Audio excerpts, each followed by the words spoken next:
রাগ, অভিমান, হিংসা, অহংকার, লোভ। এই পাঁচটা সংক্রান্তর কোন একটা বিষয় যদি সিদ্ধান্ত নেওয়া হয়, এখানে 99.99% ভুল সিদ্ধান্ত নেওয়া হয় বেশি। এটাই চিরসত্য কথা। যাই সিদ্ধান্ত নেবেন এই পাঁচটা থেকে নিজেকে মুক্ত করেই নেবেন।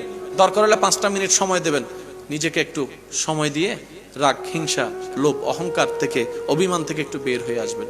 অন্যের জন্য নিজের ক্ষতি করা, এর চাইতে বড় বোকামি আর কিছু হতে পারে না। তো কেউ আপনাকে কাঁদাতে চাচ্ছে, আপনি কান্না করছেন। কেউ আপনাকে গর্তে ফেলতে চাচ্ছে, আপনিও গর্তে পড়তেছেন। তাহলে জয় তো সে এমনি হয়ে যাবে। আপনি যদি বলতে পারেন দিন রাত হোক, রাত দিন হোক, বর্ষাটা আমার রবের উপরে, আমি আজকে চাই না, আমার রব যখন দিবে তখন নিব। আমার কোনো তারিখ নাই, আমার কোনো বার নাই, আমার কোনো মাস নাই। রবের উপর সব ছেড়ে দিলাম। আমার পরিশ্রম আমি করব, আমার চেষ্টা আমি করব। রব আপনাকে একটু পরীক্ষা করে এমন দাওয়া দিবেন, আপনি যতটুকু চাইবেন তার চাইতে বেশি দিবেন। কারণ রব বলে যে আমার উপর ভরসা করে, ওই বর্ষাকারীর বর্ষাকে আমি কখনো ডুবতে দিই না। সুবহান। আমাদের এই জায়গায় আগে বর্ষার জায়গাটা একটু কি করতে হবে? মজবুত করতে হবে। বলেন কি করতে হবে? তালান তালা তুলবেন, পরে বেচ দিতে হবে। বলেন না বেচ দিতে হবে?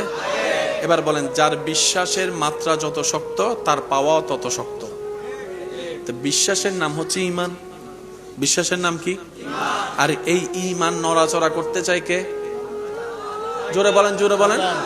কারণ শয়তান জানে বেচটা যদি নড়ে যায় তালা কখনো টিকবে। এই বেচটা যদি নড়ে যায় এই মানুষটার দুনিয়াও পাওয়া হবে না, আখেরাতও পাওয়া হবে না। আমি শয়তানের জয় হয়ে যাবে। বুদ্ধিমানরা বলে তোর কারণে তোকে খুশি করার জন্য নিজের লস করব, আমি তো সে পাগল না। সেজন্য বুদ্ধিমানরা বেসটাকে শক্ত করে।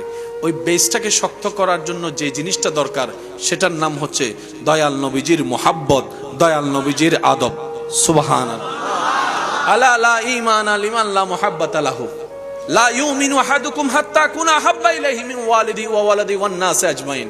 নবীর প্রেম দিয়ে, আদব দিয়ে, ভক্তি দিয়ে, শ্রদ্ধা দিয়ে এই জায়গাটা তাকে ঈমানটাকে মজবুত করতে হবে। এবার যদি একবার মজবুত হয়ে যায়, রবের দরবার থেকে সার্টিফিকেট চলে আসে, তার ঈমান আমি আল্লাহ কবুল করে নিলাম। এবার আপনার সামনে যদি ফেরাউনও চলে আসে, আপনার এই জায়গায় ভয়ের ভয় লাগবে না।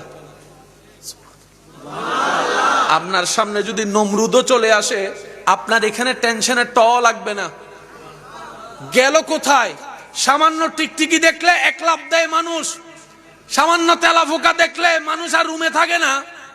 আজকে সেই মানুষ এত বড় কঠিন পরীক্ষার সামনে ভয় পায় না কেন? তখন মুমিন উত্তর দেয়, যতদিন স্রষ্টাকে ভয় পাই নাই, সৃষ্টি আমাকে ভয় দেখিয়েছে। যেই দিন থেকে এই হৃদয়ে স্রষ্টার ভয়, ইত্তাকুল্লাহ, স্রষ্টার ভয়কে জাগাই দিয়েছি, সেই দিন থেকে সৃষ্টি আমাকে আর ভয় দেখাইতে পারে না। সুবহান।